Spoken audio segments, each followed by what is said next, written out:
देश की आम जनता के लिए बड़ी राहत की खबर आई है। सरकार ने आज से कई जरूरी सामान और सेवाओं पर वस्तु एवं सेवा कर जीएसटी की दरों में कमी कर दी है। इस फैसले का सीधा फायदा हर वर्ग के उपभोक्ताओं तक पहुंचेगा। महंगाई की मार से जूझ रहे लोगों के लिए यह कदम किसी राहत पैकेज से कम नहीं माना जा रहा है। सरकार ने जिन वस्तुओं पर टैक्स घटाया है, उनमें रोजमर्रा के उपयोग की चीजें शामिल हैं। खाने पीने की कुछ वस्तुएं, घरेलू उपकरण, बच्चों के सामान और छोटे व्यापारियों से जुड़ी कई सेवाओं पर जीएसटी की दर घटाई गई है। पहले जहां इन सामानों पर 18% तक टैक्स लगता था, वहीं अब यह 5% से 12% की श्रेणी में आ गया है। इससे खाने पीने की वस्तुएं, पैक्ड फूड और डेयरी उत्पाद सस्ते होंगे।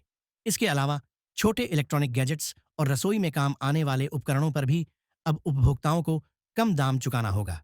जीएसटी दरों में कमी का सीधा असर बाजार में कीमतों पर देखने को मिलेगा। रोजमर्रा के उपयोग की वस्तुएं सस्ती होने से मध्यम वर्ग और निम्न वर्ग दोनों को राहत मिलेगी। घरेलू बजट पर दबाव कम होगा और लोगों को हर महीने के खर्च में आसानी होगी। एक गृहिणी ने खुशी जताते हुए कहा कि महंगाई की वजह से हर महीने का बजट बिगड़ रहा था, लेकिन अब जरूरी सामान सस्ता मिलने से खर्चों में थोड़ी राहत मिलेगी। व्यापारियों ने भी इस फैसले का स्वागत किया है। उनका कहना है कि टैक्स घटने से बिक्री में इजाफा होगा, क्योंकि ग्राहक आसानी से सामान खरीद पाएंगे।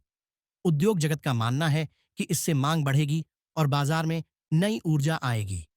व्यापारी नेताओं का कहना है कि त्योहारी सीजन के आने से पहले लिया गया यह फैसला निश्चित रूप से बाजार की रौनक बढ़ाने में मदद करेगा।